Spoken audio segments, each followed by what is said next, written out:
Hey folks, it's Jeremy, the host of Blammo. Thanks so much for listening. This is a preview of one of our exclusive shows on Patreon. These are member-supported shows, meaning they only happen because of our incredible members and community. So check out a preview of the episode, and if you like it, consider joining us on Patreon at patreon.com/Blammo, where we have tons of exclusive Blammo episodes, shows, our amazing Slack group, and we're adding new things for members all the time. If not, no worries, we still love you, and we literally have hundreds of episodes of Blammo all free for you to dive into. Thanks so much. Hey, Derek. Hey, Peter. We have a guest on the podcast today. We do. It's someone who I've been reading for years. Years and years. He's the founder of Style Zeitgeist, which was the leading fashion forum for avant-garde fashion. He was pretty much one of the main people that introduced me to like a deeper look at Rick Owens' work. I can't remember the name of the jewelry maker that made the ring that your wife gave you. Kei Shibugawa. Yes, I read his interview through Eugene's writing, but Yes. mostly I've read Eugene's writing. He writes for various publications. He's written for Complex and Business of Fashion, other places. But I've always admired his writing because he's not afraid to criticize and to be blunt about opinions. And I often share his sentiments. And I'm glad that there is still a critical voice that is not scared to criticize things when he thinks something's bad. So welcome to the pod, Eugene. Thank you guys for having me, and thank you for such high praise. I really appreciate it.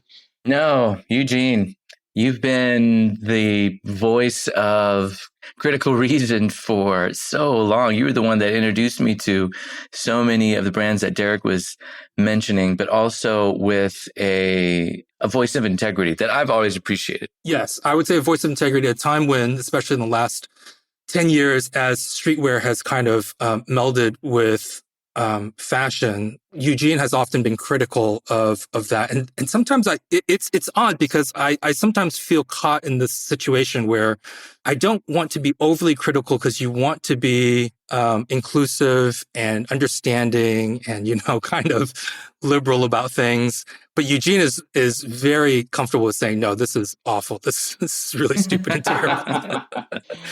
And I appreciate that there's still people that are willing to do that. Yeah, thank you. It's getting unicorny out there, I have to say. And it's a shame because it used to not be like that. What do you mean when you say unicorny? Does that mean that everyone thinks that they've got something special? No, it means that there are very, very few fashion editors who dare to say anything negative about the industry I hear what you're saying. offer any kind of criticism, let's say. And it's a shame because I think any cultural endeavor, let's say, or any benefits from having a class of critics. And when I say critics, I mean real critics, people who are informed, educated, have a lot of experience, and who write in the service of that endeavor. Like I always say, I write in the service of fashion. I don't write in the service of brands. Yeah, I like that. Yeah, I mean, I go to people who are food critics whose taste I appreciate. They can couch it in a context that I can understand. Movie critics, music critics, not just people that hate everything, but these are people that can take something that is presented to them, couch it in a context relevant to whatever the genre, food, music, movies, cinema, whatever, and make it understandable and can relate it to something within that realm. But if everyone just says everything is good, then there's nothing to relate it to. Eugene, do you think the fashion media has become less critical over time, or has it always been not particularly critical? Oh, no, it used to be incredibly critical. Like, if you go back to the 80s and look into, like, wars that John Fairchild of Women's Wear Daily would get into, or how Yves Saint Laurent's 1971 collection was ripped apart. And he was already a powerful designer with a lot of advertising. it used to be much more critical and much more honest. And it's just no longer the case because the balance of power has shifted so much that there is no question who holds all the cards. Because the media relies on advertising more and more because no one wants to pay for media anymore. And the general media also, it used to not rely on fashion advertising at all. And now it does because even publications like the New York Times and Financial Times, they all have style magazines, the Wall Street Journal, right? So they all get advertising from big luxury brands and increasingly rely on it as other forms of advertising dries out. Why didn't the kind of bloom in independent writers starting in the early 2000s, why haven't those kind of like independent influencers, if you will, become the new critics? Because I think many of them started doing it because they love fashion, and luxury fashion exudes glamour, and a lot of people just wanted to rub off on that. And I think a lot of bloggers, and I think we can talk safely about the blogging era where it all started, what they really wanted is to sort of bask in the halo of fashion establishment, and a lot of them got it. And increasingly, they get it faster and faster and faster. And just that proximity to glamour, which I completely understand, I just don't come from that background. It's very easy seduction. And it's actually much cheaper seduction than placing an ad in a magazine. Placing an ad in a magazine is still expensive.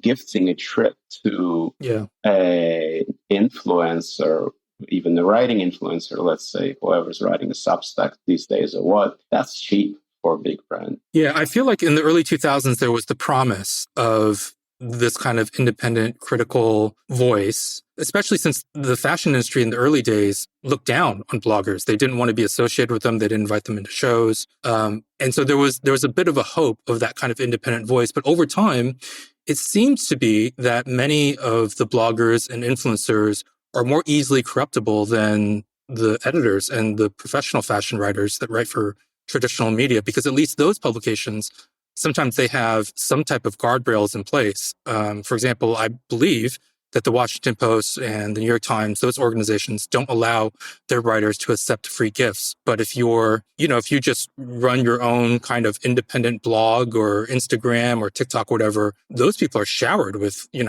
a $900 sweater that cost, I don't know, the brand $200 to make or something. That'll get you endless praise to maybe like an audience of 1 million. Mm-hmm. And those people have proven to be even more easily corruptible than traditional media. And traditional media was already sometimes not, as good as one would hope. Yeah, exactly. And it also, like, hey, those editors maybe went to journalistic school, maybe they have learned journalistic ethics or journalistic codes. And this is one of the issues with democratization of everything. Like, sure, but there is always a cost. And the cost here is really professionalism. So that's where we are. It's fine. I'm still here. Well, does this relate in any way to why luxury fashion retail is struggling? Do people see through what they're doing and they're just not buying it? Until about an hour ago, I thought so. But as I started thinking more and more in preparation for this podcast, yes, I do think there's a large part of that. I think luxury fashion went from like, this is crazy expensive to like intelligence insulting territory. And the flip side of that, of course, is constant decrease of quality coupled with constant increase of prices. And you get a $10,000 Chanel bag that falls apart in a couple of years. And I'm being generous here. But today, maybe I was feeling pessimistic, and I was just wondering whether the story is not much simpler. And if people could still buy this stuff, they would. They just can't. 2/3 of luxury fashion sales come from people who spend $2,000 or less per year. The 2/3 of luxury fashion Wow, sales. really? 2/3. Yeah. So, this statistic that gets thrown around is like the 20% of your clientele drive 80% of your business. Right. Yeah. For some stores, yes, but not in general. And I tell you why that statistic is wrong. Because if it was right, we wouldn't be seeing Kering in free fall, right? Because those people, the rich continue spending. If you look at Hermes, if you look at Brunello Cucinelli, brands who truly cater to the rich, who are not mass luxury brands, as I call them, they're doing fine. Hermes was up 14% last year. Cucinelli was up 12% last year. Kering was down 25% across the board. The Gucci was down 30%. So that is, when you price out the middle class today, this is what you get. That's an interesting context, because when I think of the big headlines last year, like Matches fashion closed, they ended up owing designer brands millions of dollars. Richemont sold Net-a-Porter to My Teresa, and Kering had a horrible year. And frankly, those are the places where I shop. I don't shop at Cucinelli or That's okay. Hermes. We are all middle class here, Derek. So I am much more likely to shop at Matches than I am at Cucinelli, because there is some stuff at Matches that I can kind of afford.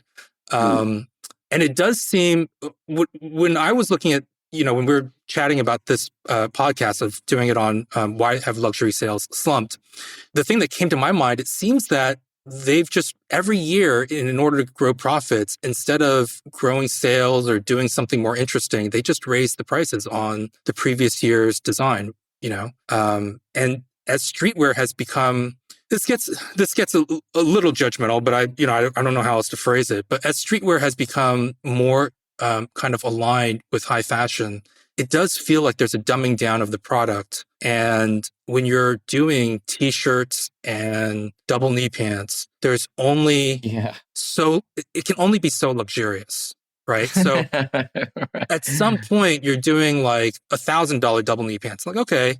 And then you do 1,500 and then 2,000, 2,500. And it's still just a pair of double knee pants. It's still a graphic t-shirt.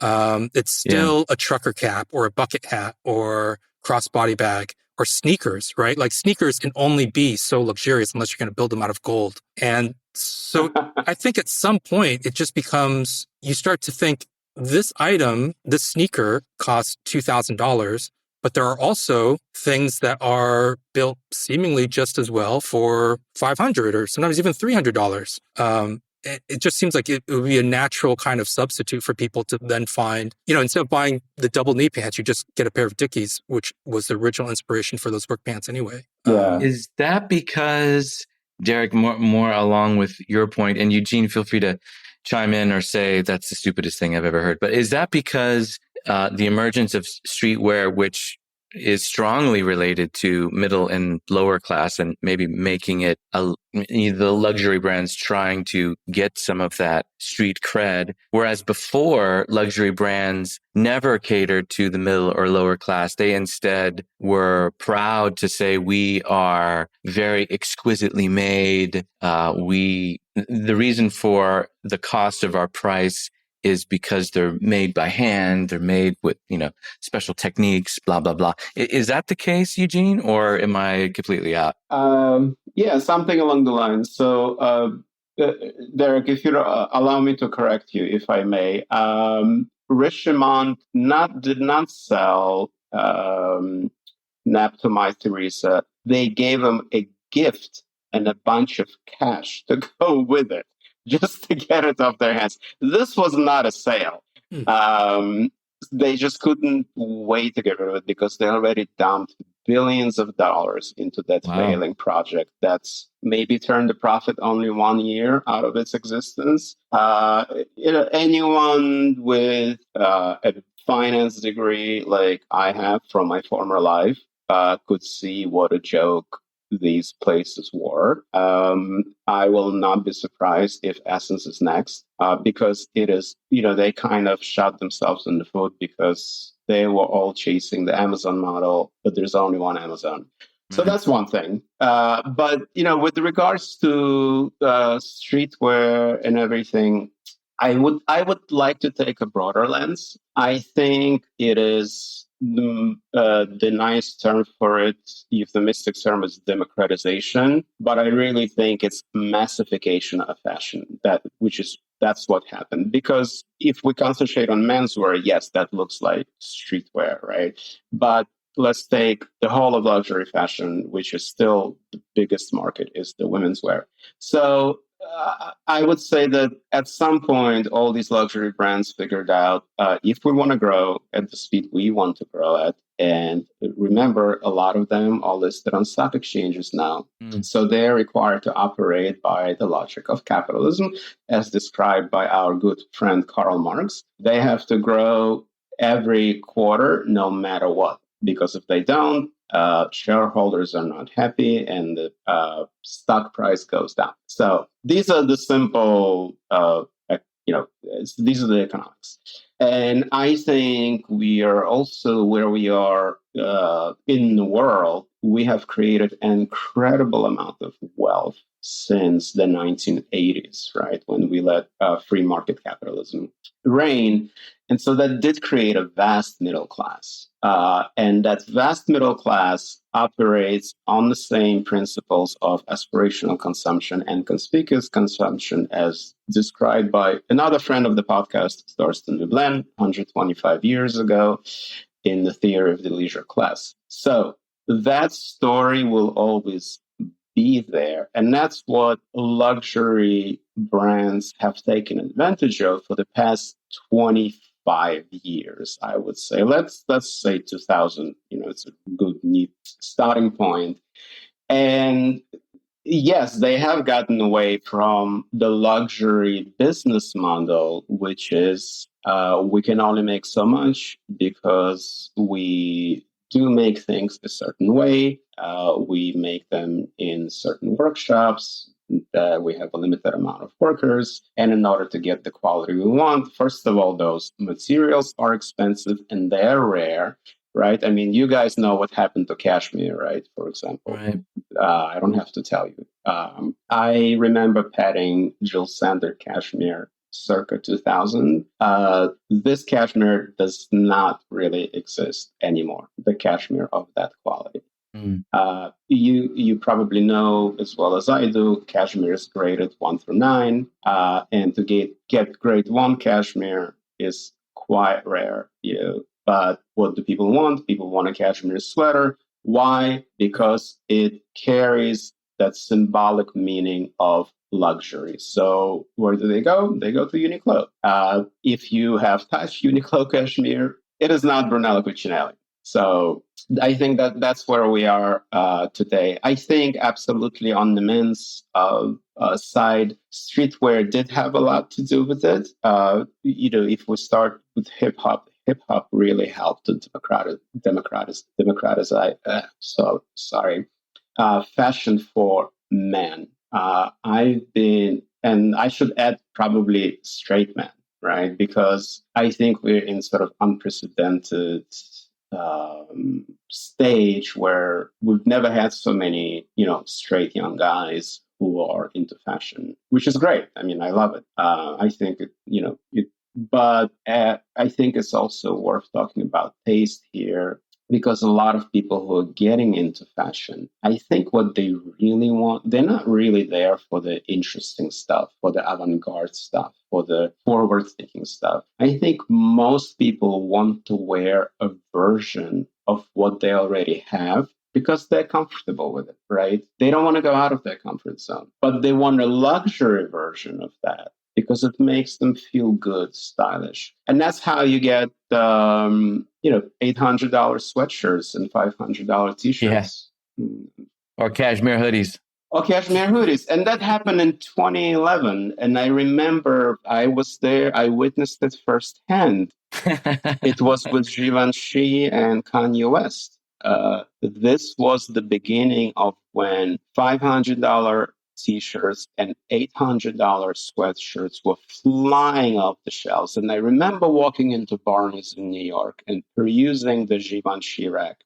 And I thought, for a price of 3 sweatshirts, you can buy a fully canvased, made in Italy, Givenchy wool suit. These economics do not compute. Yeah. Yeah. And fast forward to today, and that's where we are. Something I've also thought about, and I don't know if I'm wrong on this, I'd be interested to hear your view, is I wonder if it would be easier to maintain this kind of price inflation if luxury retail was still anchored in the brick and mortar experience. Like, if I think there is something about going into a store being kind of like, Want to hear the rest? Listen to the full episode and many more other exclusive episodes over on our Patreon. Visit patreon.com/Blammo to sign up and join the Blam fam.